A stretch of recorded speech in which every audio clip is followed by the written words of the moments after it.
In this video, let's talk about how to make the most money from each attendee, which is essentially boosting the LTV, lifetime customer value. This video is brought to you by Appy Pie Academy.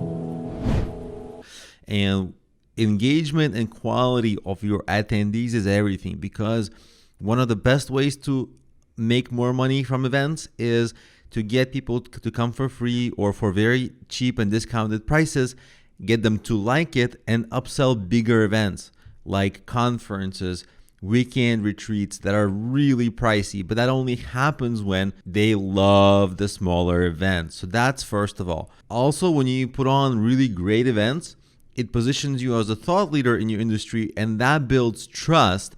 And when you have trust, you can begin selling products and services. And there's a lot of products you can sell. Here are a number of examples. When I had the outdoor events, I sold outdoor gear. If you teach something, or maybe like you have photography workshop or anything else, you can sell photography equipment. You know that's really expensive. At your events, if the events are a little longer, you can sell food and water.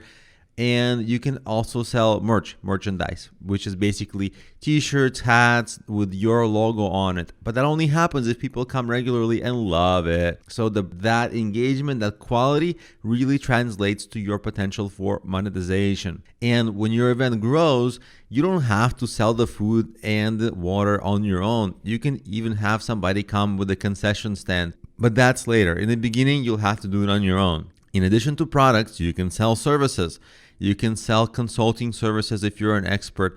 You can get freelance gigs, or you can even land a really high paying job, because again, you got this event that you're running, and not only are you an expert in your field, supposedly because you're running this event, but whoever hires you gets access to your events. Not directly, they don't start to own your events, but guess what? You'll be much more likely to promote that business if it's synergistic, if the audience of the events is the same audience that can become clients for the business who hires you.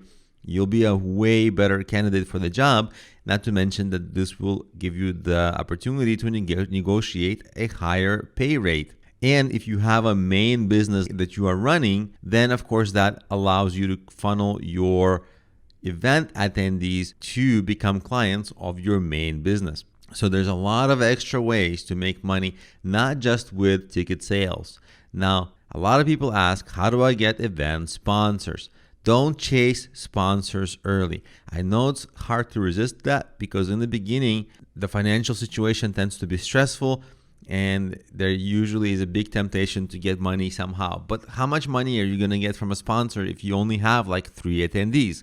So it doesn't make sense financially anyway. Even if you get one, they're just not going to pay a lot. And sometimes what you want to do is grow your event anyway, because when you grow your events, especially if you're on sites like Meetup or Eventbrite, often companies who are looking for influencers, they're going to look for influencers who are event organizers on sites like Meetup and Eventbrite. So if you grow your event series on your site, on Meetup, on Eventbrite, they'll come to you. And after you have growth, you can do outreach then to reinforce it and to get more sponsors. And often sponsors might even come from your attendees, because you never know who's in your audience. There are often a lot of people in your audience who have similar businesses to yours and are synergistic and might want to tap into your event audience. So you might just get sponsors from there.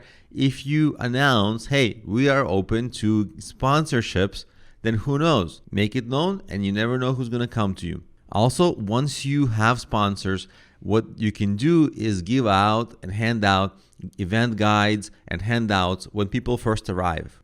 And the sponsors can pay for their printing.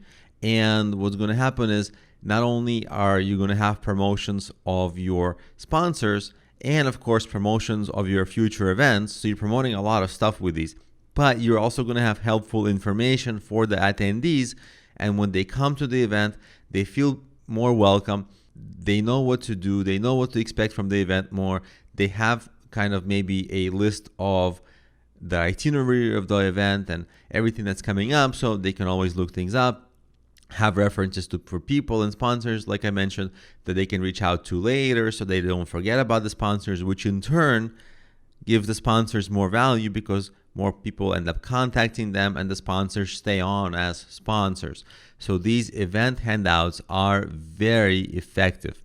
And lastly, I'm going to give you another way to monetize your events, even if they are free. And that is, you can keep the events free, but ask for donations for whatever people thought it was worth for them. And you can make it anonymous too.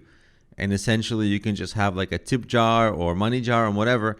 So what happens is it allows people to come more often to the same events, invite friends, and you'll keep your attendance growth at its highest, but you'll still be making money from everything you're upselling and the donations, which is kind of the equivalent of the ticket prices. And guess what? If you charge for events, only about 5 to 15% of the people who would have come for free come. So even if not everybody donates, and even if people who do donate, even if they donate not the full price, because you have 10 times more people attending, you'll be surprised that you might even make more money keeping the event free but asking for donations and then upselling everything else to many more people than by charging for the events up front. So you see, this can be a very nifty way to still keep your revenue very high and growth very high as well, and combining all of the best worlds. Now, just one caveat on this point.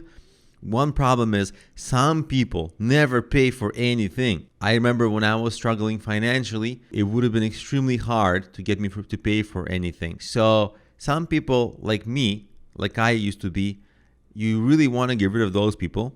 Unfortunately, I have to say that about myself. It doesn't feel good saying that about myself, but it's true.